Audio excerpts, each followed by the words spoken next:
예, 안녕하세요. 세뇌탈출 47탄입니다. 오늘은 경제 얘기를 좀 하죠. 제가 뭐 경제 뭐 압니까? 근데 사실 전체적인 이제 관점이나 이런 것만 조금 엮어서 말씀드릴게요. 우리가 이제 이른바 애국우파 혹은 이른바 이 자유시민진영 안에 일종의 이 종말론적인 그런 관점이 좀 퍼져 있어요. 약간 문재인 정부가 최저임금제라든지 원전이라든지 주 52시간 노동시간 단축이라든지 또 기업가 욕보이기 이런 것 때문에 경제가 붕괴할 거다. 경제 개판 칠 거다. 그러니까 IMF 같은 그런 붕괴가 올 거다. 뭐 이런 관점들이 좀 밑바닥에 좀 퍼져 있거든요. 이게 붕괴가 아니라 골병입니다. 한번 자료를 화면 한번 보시죠. 이 중에서 이제 하나하나 좀 얘기를 드릴게요. 제일 사실 저는 심각한 문제가 기업가 욕보이기라고 생각을 해요. 이 삼성 이재용 부회장을 뭐 징역을 막 때리고 이렇게 사실 뭐 따지고 보면은 좋은 일 한다 그래서 재단 출연에 협조해 준 거고, 원래 삼성전자가 옛날부터 승마 지원을 했던 기업이기 때문에 대표적인 승마 선수, 아시아 금메달리스트인 승마 선수에게 삼성이 보유한 말을 타도록 해준 것 뿐인데, 그걸 가지고 이제 말하자면 저걸 한 거 아니에요? 처벌을 한 거잖아요. 그리고 이제 뭐 폭언이라든지 이런 문제가 있다 손 치더라도 과연 그게 이미경 여사 같은 경우에 그게 그 할머니 구속감이냐? 이건 좀 다른 문제거든요.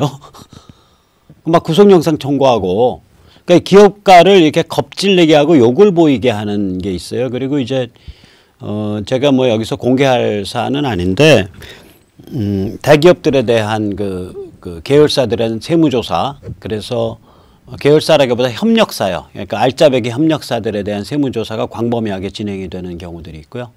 그 얘기는 거꾸로 말하면은 오해받기 딱 좋죠. 뭐냐면 알짜배기 협력사들 줄이 틀어가지고 헐값에 인수하는 누군가가 작동하고 있다는 소리가 되잖아요. 예를 들면 삼성동 강남에 가면, 테헤란로 가면 프라이빗 뱅킹, 그러니까 PB, 그러니까 돈 많은 사람들 딱 연결해가지고 돈 동원하는 말하자면 부티크 하우스들 있잖아요. 부티크라 그러죠, 보통. 그러니까 돈주들 딱 물고 있는데, 또는 아예 자기가 기업 뱅킹, 그러니까 기업 인수하는 그런 IB라 그러죠. 그런 인베스트먼트 뱅킹, 투자 금융을 하는 회사들도 많고, 이런 데서 뒤에 어두컴컴한 커넥션 딱 대고서 알짜배기 협력사들 줄이 틀어서 인수하려는 거 아니냐, 뭐 이런 소문도 파다해요, 지금. 그 사실이든 사실이 아니든 이런 행태와 이런 소문은 기업가 정신을 무지하게 이제 위축시키죠. 그럼 투자가 안 되죠. 투자가 안 되죠. 그런데다가 이제 이런 것들이 맞물려서 과연 경제가 붕괴에 이를 것이냐, 그런데 이런 문제는 남는 거예요. 저는 개인적으로 이건 붕괴가 아니라 골병이라고 봅니다. 우리 경제가요, 해외, 그러니까 세계 시장과 완전히 이게 얽혀져 있어요. 그래서 따로 놀질 않아요.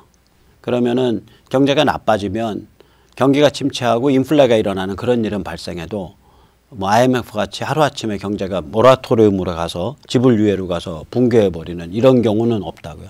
골병이 더 무서운 거죠. 이 시장 자율조정 기능 때문에 그래요. 경제가 나빠지면 원화가 달러가 빠져나가면서 그러니까 달러가 강세가 되고 원화 가치가 떨어지고 또 투자가 안 되고 그다음에 수출이 위축되고 고용이 안 되고 이런 효과들이 이제 첩첩산중으로 결합이 되는 거죠.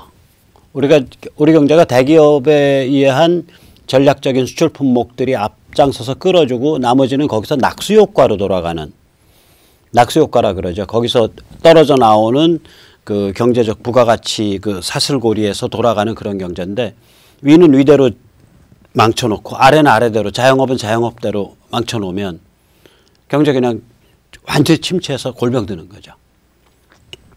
그래서 선진국에서는 이미 70년대 말 80년대 초에 극복되기 시작한 스태그플레이션. 그래서 이미 이런 현상이 별로 선진국은 없거든요. 제대로 된 나라는 미국 같은 데는 없다고요. 일본이나. 그러니까 인플레와 경기 침체가 같이 가는 현상이죠. 이게 아마 한국에서는 진행되고 있지 않은가 이런 생각을 합니다. 이거는 다시 말하자면 이런 경제 골병 현상은 시장 파괴에 대한 시장의 복수죠. 그러니까 정부가 시장을 파괴하니까 문재인 정부가 거기에 대해서 시장이 나름대로 적응해서 반응하는 거예요. 그 반응이 시장 결국은 경기 침체와 인플레가 결합된 형태로 나타나죠. 이 인플레는 사실은 그 최저임금제 때문에 많이 그 촉발이 됐다고 봐요. 그러니까 임금 상승이라는 건 생산성 상승하고 맞물려 있는 거거든요. 어저께도 이것 때문에 제 후배랑 좀 약간의 이야기가 있었는데, 그러니까 최저임금제 자체는 나쁜 게 아니죠. 예를 들어서 신한 염전노예에서 사로잡혀가지고 10년을 노동하고 나왔어요. 그 나중에 그게 밝혀졌어요. 근데 이 사람이 약간 정신지체야예요. 그러니까 자기 권리를 주장할지 몰라. 그럼 이 사람의 급여를 어떻게 계산할 것이냐 이럴 때 이제 최저임금제 같은 것이 굉장히 중요한 그 판단 기준이 되거든요. 다시 말하자면 최저임금제라는 건 시장이 감당할 수 있는 임금인데, 그래서 시장에서 통용되고 있는 임금인데 그게 뭐 정신지체라든지 혹은 다른 문제라든지 이래가지고 그 약자가 그 임금을 못 받는 경우가 있거든요. 시장 임금을. 그것을 보호해 주기 위한 제도예요, 이게. 그런데 문재인 정부가 이걸 무슨 제도로 써먹은 거냐면 임금을 정부가 주도해서 인위적으로 상승하는 걸로 써먹은 거라고요. 상승시키는 걸로. 원래는 시장 임금을 못 받는 사람들을 시장 임금 선에서 보호해 주기 위한 제도인데 문재인 정부는 이거를 시장 임금을 상승시키기 위한 수단으로 썼어요. 그럼 이런 수단을 쓰면 어떤 효과가 나냐? 생산성 증가가 뒷받침되지 않기 때문에 곧바로 인플레 효과가 나옵니다. 곧바로 인플레로 전가돼요, 이거는. 그리고 경기 침체로 전가되고. 그러니까 침체와 인플레가 같이 나오는 거죠. 완전 비슷하죠, 지금. 지금 감춰져 있지만 결국은 전기값을 기업과 일반 소비자한테 떠넘길 수밖에 없는 상태가 되거든요, 저거. 아니, 수천억씩 들여가지고 원자로 그 월성이었나? 그거 고쳐놓은 다음에 갑자기 안 하겠다고 닫아 걸잖아요.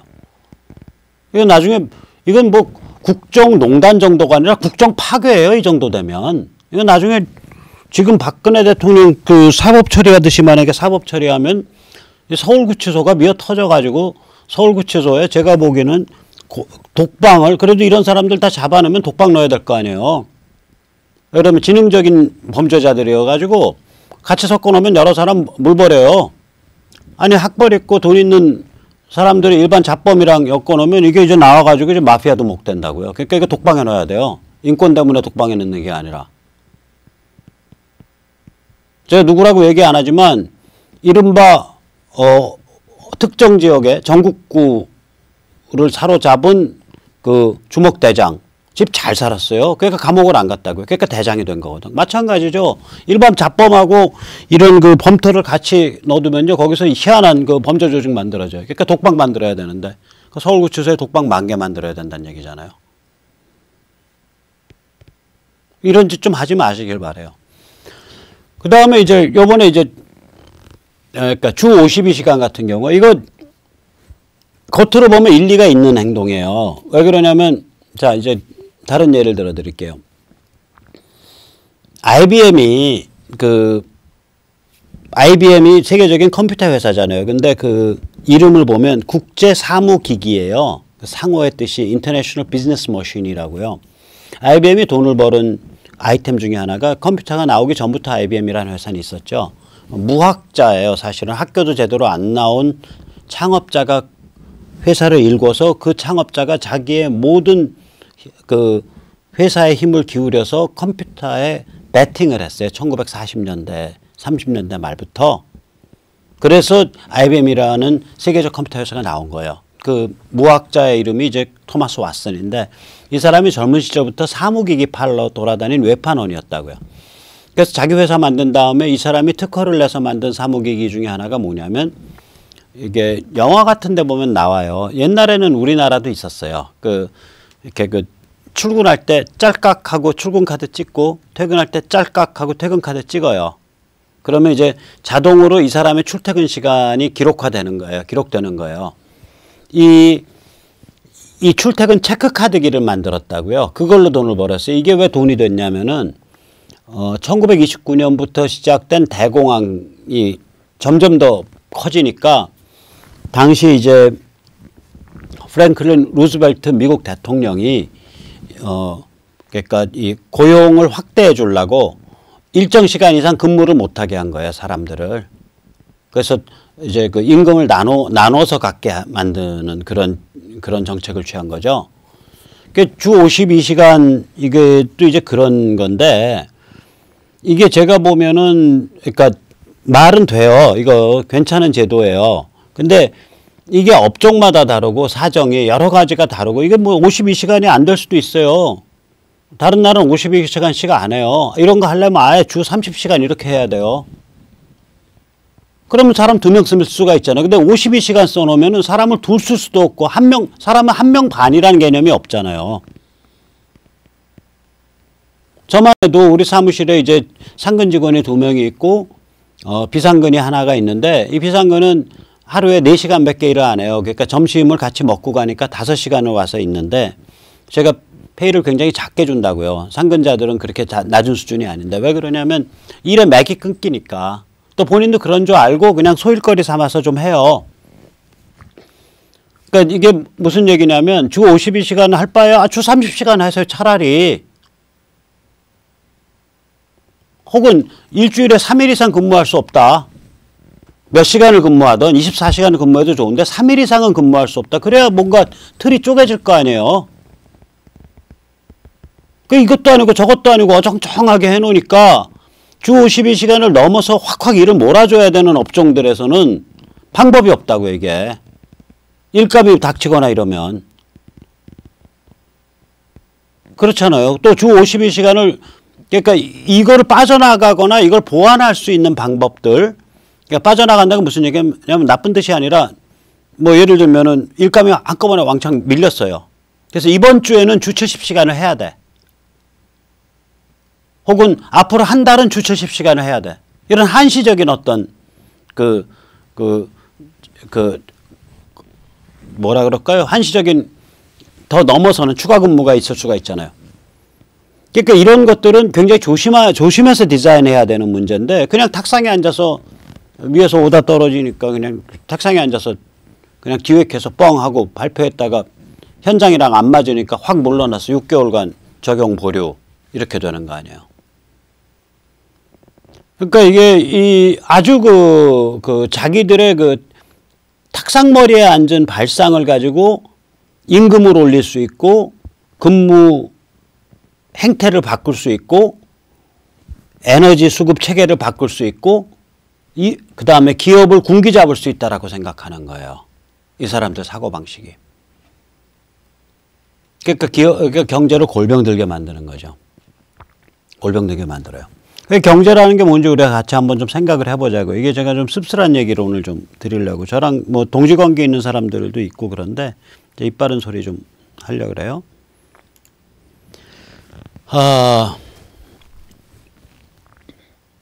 제도라는 거는요. 제대로 된 제도라는 건 욕망을 다루는 기술이에요.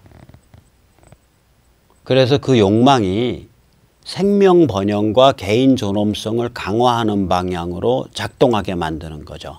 그 기술이죠.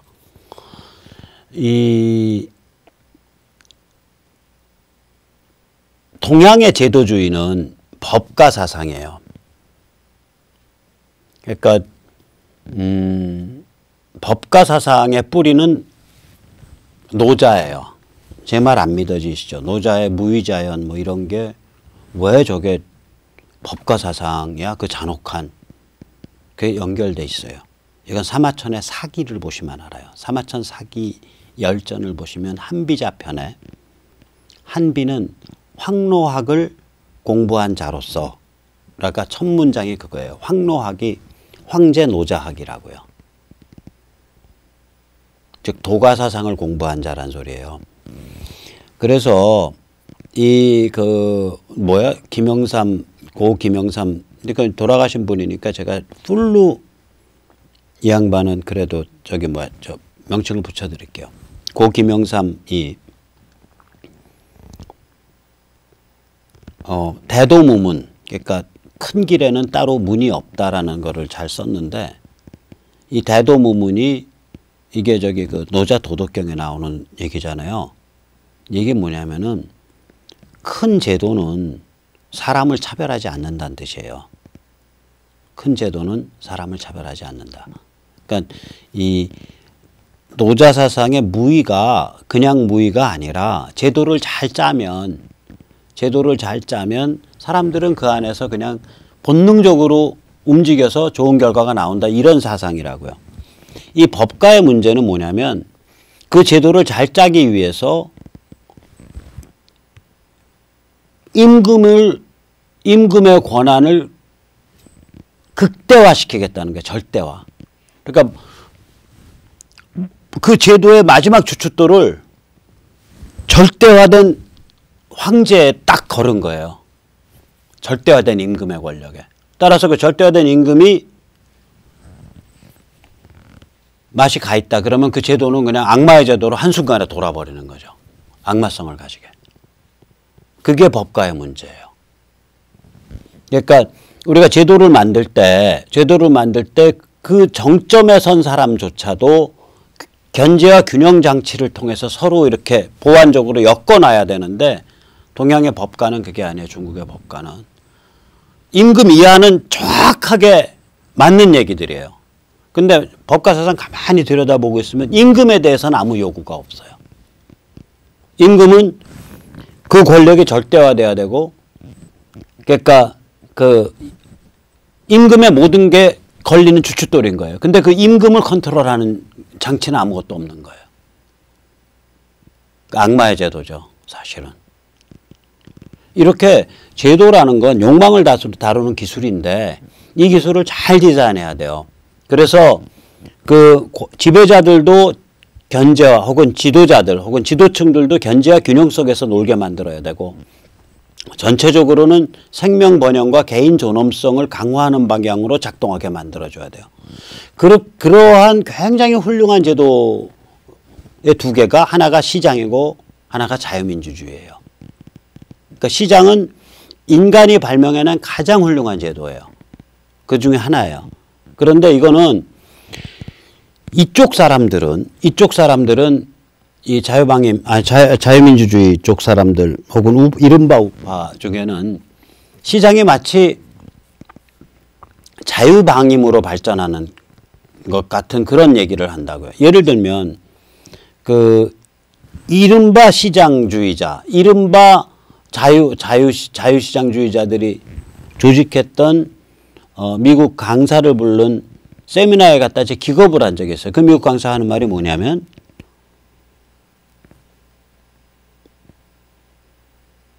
말하자면 남북전쟁 괜히 한 거다 이거요. 그냥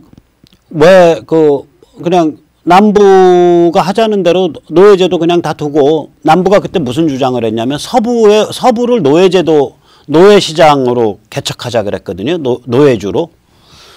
서부에도 노예제도를 둘 거냐 말 거냐를 서부에 막 개척주가 생기니까 캔자스니 뭐니 거기를 서부의 주민들이 민주적으로 인민주권에 의해서 투표로 결정하자는 게 남부의 주장이었어요. 그걸 Popular Sovereignty라고 불러요. 그 노선을. 인민주권 노선이에요.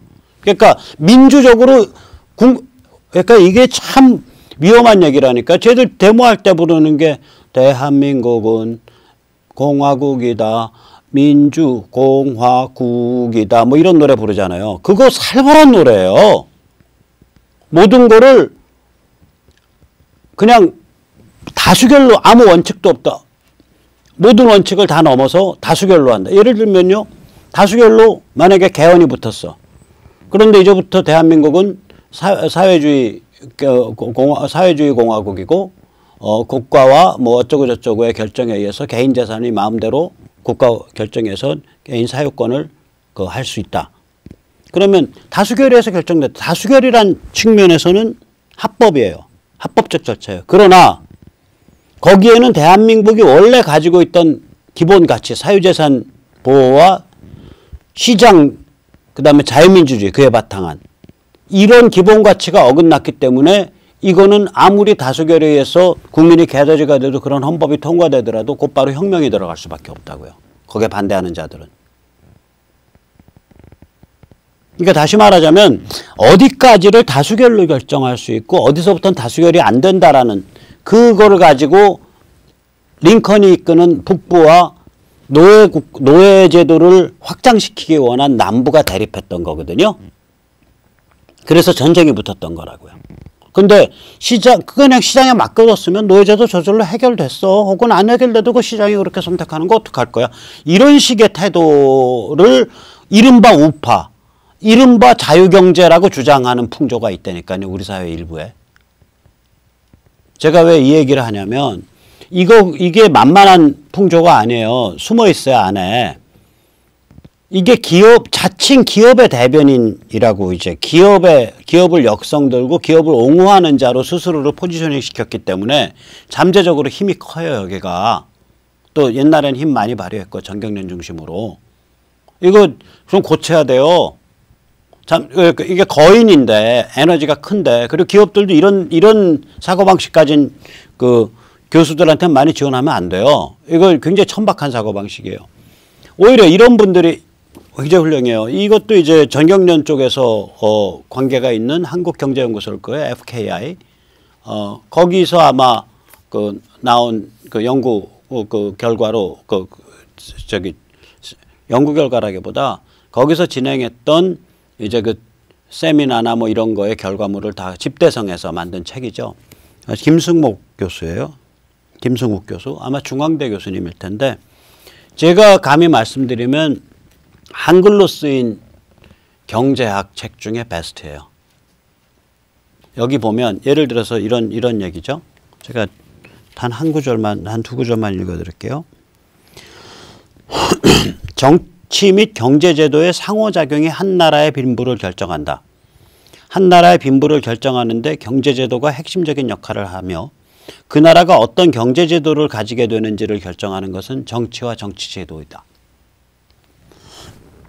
다시 말해서 정치적 선택과 육성에 의해서 시장이 발전한다는 얘기예요. 다른 구절 읽어드릴게요. 그러니까 시장이 자유방임으로 발전하는 게 아니다라는 얘기예요.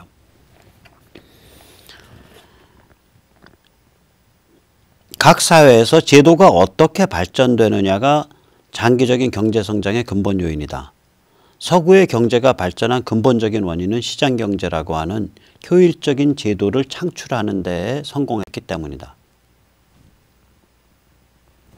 그러니까 제도를 어떻게 만들어내냐. 그런 제도를 만들어내고 감당하는 정치와 정치제도를 어떻게 유지하고 성취해낼 거냐. 이 게임이다 이 소리예요. 이게. 굉장히 훌륭한 책이고요. 이게 굉장히 역사적인 사례를 쭉 들어요. 경제사적인 사례들을. 이것과 비슷하게 경제사적 사례들을 잔뜩 긁어 모아서 비틀어 갖고 순 거짓말로 사람 선동한 책이 뭐냐? 지금 청와대에 있는 장하성의 사촌 동생인 케임브리지 대학의 교수인 장하준이 쓴 그들이 말하지 않은 23가지예요. 이 책이 그들이 말하지 않은 23가지가 대한민국에서 나온 경제학 책 중에 가장 악질적인 저질책이에요. 이거는 가장 훌륭한 양질의 책이고 저는 둘 다 보시기 권합니다. 사실은. 만약에 장하준이 그 사람 포켓에 돈 들어가는 거 싫으시면 이 책을 사서 들고 도서관에 가셔서 그들이 말하지 않은 23가지의 장하준의 그 악질적 책과 딱 같이 놓고서 보세요. 그러면 무엇이 악질이고 무엇이 올바른 사고방식인지 한눈에 들어오세요. 무엇이 악마의 소리고 무엇이 생명의 소리인지 한눈에 들어온다고요. 장하준의 책은 악마의 소리입니다. 자, 그래서 우리 사회에서 다시 말씀드릴게요. 이렇게 훌륭한 경제적 관점이 나와 있다고요. 그리고 이걸 가지면 대한민국이 왜 발전했는가가 설명이 돼요. 그런데 자칭 기업의 옹호자들은 이런 관점 안 가져요. 자칭 기업의 옹호자들은 자유방임주의를 자유주의라고 착각해서 표장해서 표현하고, 이 시장이라는 걸 정치적 선택에 의해서 진화하는 제도가 아니라 그냥 맡겨두면 자체적으로 저절로 진화하는 제도라고 얘기를 하는 거예요. 물론 시장 안에는 자체적으로 스스로를 발전시키는 에너지가 있어요. 그러니까 시장이 퍼져나가죠. 그 욕망이 흐르는 물길이니까 물이 흐르면 물길이 점점 넓어지고 깊어지죠.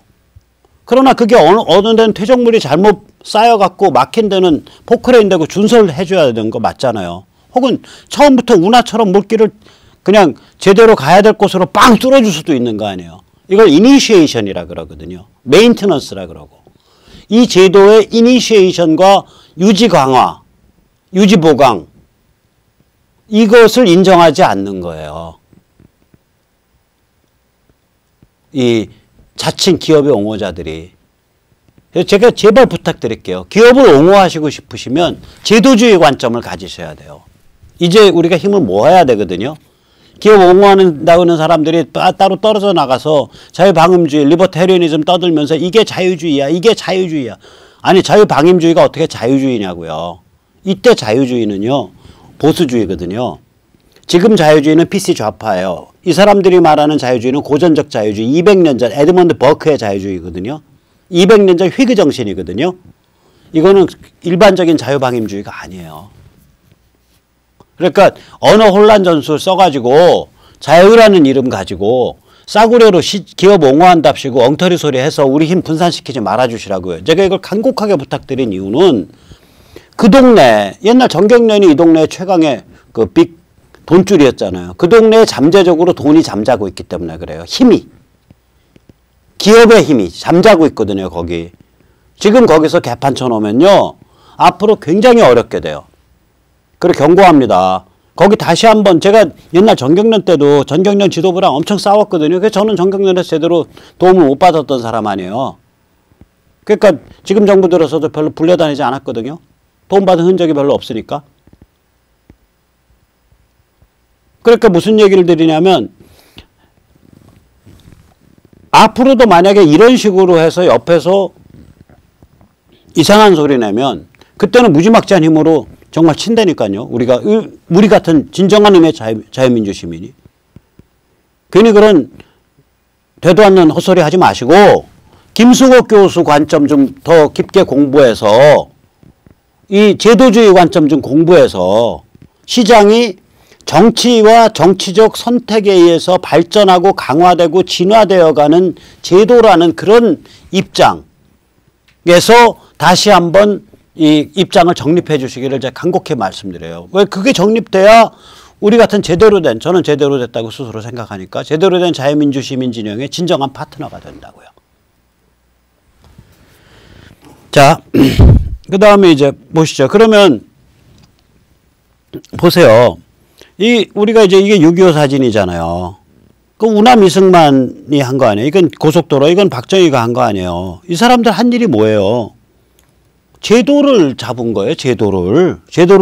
제대로 잡아놓은 거라고요. 우남 이승만이 간단한 제도만, 자, 중앙은행 만들었죠. 대한민국 정부라는 제도 만들었죠. 교육개혁이랬죠. 그러니까 우남이 대한민국이 만들어졌을 때는 문맹률이 80%였는데 글 못 읽는 사람들의 비중이. 우남이 물러날 때는 문맹률이 20%예요. 8대2가 2대8로 바뀌었다고요. 그리고 각급 학교에서 쫙 그래도 중고등학교, 대학교 교육을 받은 사람들이 자라나왔으니까 나중에 그게 박정희 경제개발할 때 산업여건으로 바로 동원됐다고요. 우남이 불교 정화 일으켜서 대한민국 불교가 외색 대처승 불교로 남아가지고 나중에 일본의 문화 식민지가 되는 길을 차단시켰잖아요. 다 제도 게임을 했다고요. 박정희는 더 말할 것도 없어요. 지금 우리가 보는 정부 조직, 우리가 보는 연구소 조직 전부 박정희 작품이에요. 박정희가 고속도로라든지 뭐 중화학공업화 같은 이런 눈에 보이는 시설만 만든 게 아니에요. 박정희 때 예를 들면 박정희 전에는요. 이 동사무소 주민센터 가면 전부 민홍지라 그래요. 이런 데다가 그 대서소 글씨 뜻이 전부 이랬다고요. 박정희 때 이걸 전부 타자기로 바꾸고 이걸 전부 복사기가 들어왔다고요. 그때 복사기 동사무소에 설치할 때 어떻게 움직인 줄 아세요? 그땐 3륜차도 거의 없어요. 60년대 중후반에. 복사기를 그때 복사기는 되게 비싸요. 감광지를 썼거든요. 요즘 우리는 이런 A4 용지를 가지고 복사를 하잖아요. 이걸 PP 복사기라 그래요. 플레인 페이퍼. 그때는 플레인 페이퍼가 아니에요. 감광지예요. 일종의 사진 인화하는 종이 그런 게 붙어 있다. 그게 칠해져 있다고요. 약품이. 그러니까 종이값도 비싸고 복사기도 어마어마하게 비쌀 때예요. 이거를 그래서 그때 박정희 때 그 복사기 만들어서 납품하고 종이 만들어서 납품해서 크게 돈 번 데가 신도리코예요. 그때 복사기요. 동사무소에 설치할 때 지게로 들고 가세요. 지게. 그러니까 근대적 정부 조직을 현대적 정부 조직을 만들고 표준화시키고 문서 양식을 표준화시키고 이 모든 제도를 하는데 천재적인 역할을 한 게 박정희예요. 그래서 박정희와 제도를 한번 누가 연구를 해야 돼요. 박정희와 경제개발이 아니라 경제개발 이전에 제도가 있었다니까요. 우남 이승만과 제도를 연구를 해야 돼요. 우남 이승만이 농지개혁이라고 농지에 관한 소유권에 관한 제도를 잡았기 때문에 농민들이 함부로 남로당 선전에 선동선전에 넘어가서 부안회동에서 전부 빨간 완장 차고 죽창 들고 나오질 않았던 거잖아요. 오히려 그 자제들, 그 젊은이들이 대한민국 육군에 입대해서 빨갱이 처부시자고 총을 쏜 거 아니에요. 전부 제도의 힘이라니까요. 시장조차도 제도적 선택인 거예요. 특히 우리 같은 고속성장한 나라는 시장이 자연 발생적인 게 아니라고요. 시장이 이러이러하게 작동해야 된다라고 제도적으로 선택한 거예요. 박정희의 마장 죽던 해, 돌아가시던 해 두 개의 가장 하나는 그 전에 했고 그 해부터 효력을 발휘했고요. 하나는 그 해에 준비했다고요. 두 개의 가장 위대한 제도적 선택이 있었어요. 하나는 뭐냐면 그 해부터 발휘됐을 거예요. 79년도에. 선택은 이미 있었고 부가가치세예요. 지금 비밀인데요. 뭐요? 부마 사태가 민주화 운동이에요? 물론 민주화 운동 맞아요. 부마 사태 때 남포동에서 사람들이 쫙 걸고 나온 플래카드가 뭔지 아세요? 부가가치세 철폐하라예요. 유신 철폐가 아니에요. 박정희 물러가라가 아니에요. 부가가치세 철폐하라를 남포동에서 시위대가 들고 나왔다니까요. 부가가치세야말로 박정희의 정치적 자살이었어요. 근데 그 양반 그걸 감행했다고요. 그 해부터 아마 미리 공고기간 끝나고 그 해부터 들어먹기 시작했을 거예요. 부가가치세가 강행되고 나중에 그게 금융실명제 강화되고 주식실명제 강화되고 어쩌고 저쩌고 하니까 우리나라는 조직범죄가 뿌리를 못 박는 나라가 돼버렸잖아요. 3,000원짜리 사면서도 신용카드로 결제하고 체크카드 결제하는데 인터넷 뱅킹하고 전 세계에서요. 지하경제 규모가 가장 작은 나라가 됐어요. 그게 박정희 덕이라고요. 그 덕에 밤에 들어갈 때 여자들이 그래도 집에 걸어서 들어갈 수 있게 된 거예요. 그러니까 박정희 얘기하면서 경부고속도로 얘기하고 포철만 얘기할 게 아니라 제도를 얘기해야 돼. 그럼 제도를 얘기하는 순간 그 제도의 물길 누가 텄냐? 우남 이승만이 텄죠. 우남 이승만이 만든 가장 훌륭한 제도가 뭐예요? 대한민국이라고 불리는 제도죠. 그죠? 그래서 제가 거듭 말씀드리잖아요. 인간은 상징과 정신의 동물이라고. 그 상징과 정신을 사회적 게임으로 딱 짜낸 게 제도란 말이에요. 그런 제도 중에 인간이 짜내서 발전시켜온 제도 중에 가장 훌륭한 제도가 시장이라고요. 그 중에 하나가. 다른 하나가 자유민주주의고. 자, 한번 다시 보시죠. 자, 그럼 이 전대협 주사파의 3대 전략은 뭐냐? 얘들 바보 아니에요. 절대 바보 아닙니다. 일단 비핵화 문제에 관해서는 미국한테 안 대들 거예요. 문정인이 겁 없이 한 거예요. 그러니까 문정인은 전대협 세대가 아니니까 겁 없는 노인네죠. 문정인 저보다 한참 위잖아요. 연대 교수. 그러니까 주한미군 별거 있나요? 대한민국 대통령이 나가라면 나가야지. 뭐 이런 겁 없는 소리 하는데 그건 그 양반이 노땅 좌파 성향이라서 그렇죠. 전대협 주사파 이쪽은요 굉장히 영악해요. 비핵화에 대해서 미국에 굴복한다고. 미국에 뻑소리 안 내요. 북한에 대해서는 대량학살 독재 체제를 온전하려고 시도하겠죠. 김정은 체제가 있을 동안은 김정은 체제의 온전을 시도할 거고, 김정은 체제가 우당탕 쿵탕 한 다음에는 뭐 예를 들어 김영철이 이끄는, 최영래가 이끄는, 혹은 뭐 안 알려진 누가 이끄는 그런 독재 체제를 또 온전시키려고 시도하겠죠. 거기가 완벽하게 자유화되고 시장 경제로 튀어나온 것에 대해서는 두려움을 갖고 있다고요. 그죠? 두려워할 수밖에 없죠. 왜냐하면 자기들이 세계관과 전혀 쫑나는 거니까. 세 번째, 국내 정치에 관해서는 어떻게 할까요? 차베스 좌파 파퓰리즘 가는 거죠. 시장을 막 공격을 하고. 이게 얘들 3대 전략 눈에 보이는 거예요. 앞으로 어떻게 갈 거냐. 비핵화에 대해서는 미국에 굴복한다. 굴복. 북한에 대해서는 현상 유지해서 대량학살 독재 체제의 온전을 시도한다. 국내 정치에 관해서는 차베스 모델을 따른다. 경제가 개판 나든 작살 나든 말든. 그럼 우리는 뭐 할 거냐예요. 여기서. 이게 그래서 제가 거듭 말씀드리지만 전선을 인권과 시장으로 걸어야 된다. Human Rights and Open Market. 인권과 개방 시장으로 걸어야 된다. 우리는 그래서 이걸 전선으로 걸면 세 가지 얼굴을 가지게 돼요. 하나는 한미의 역할 분담에 의한 전략적 파트너십을 해야 된다. 미국은 CBID 집중해라. 핵무기 이런 얘기 집중해라. 한국인은 일단 한국 정부가 아니야. 한국인은 북한의 남북한의 인권과 시장을 얘기해야 된다. 왜냐? 남북한이 인권, 즉 자유민주주의의 그 핵심 개념이잖아요. 시장, 이건 자유민주주의의 핵심 토대잖아요. 시장 없는 자유민주주의 없거든요. 그건 제 얘기가 아니에요. 밀턴 프리드만 얘기해요. 노벨상 받은 세계 최강의 경제학자. 그 사람 책 중에 하나가 자본주의와 민주주의 안에 Capitalism and Democracy. 그게 이 얘기예요. 시장 없는 민주주의 없다. 자유민주주의 없다는 얘기예요. 그 사람 얘기가. 사유재산과 시장이 있어야 한 개인이 독립적 주체가 되잖아요. 자기 생활에 있어서. 내 빤스까지 전부 국가 소유고 내가 먹어야 되는 모든 밥이 정부에서 마련해 준 어떤 종류의 직장에서 먹어야 돼. 그걸로 내 밥거리가 생겨. 그럼 내가 어떻게 자유민주주의 주장하냐고요? 못해요. 독립적 행위자가 되려면 시장과 사유재산이 반드시 필요하다고요. 그러니까 무슨 얘기냐면 미국은 CBID 집중하세요. 우리는 북한의 인권과 개방시장을 계속 주장해서 북한의 인권과 개방시장이 대한민국, 문재인이 망치기 전에 대한민국과 같은 수준이 되기를, 동질화되기를 우리는 주장할 거다. 오케이? 그거 맞잖아요. 전략적 파트너십으로 역할을 나누자 이거예요. 그 다음에 북한 레짐 체인지를 그래서 촉진한다, 우리는. 미 국무성은 레짐 체인지 안 원한다고 얘기하시라고. 우리는 원한다고 얘기할 테니까.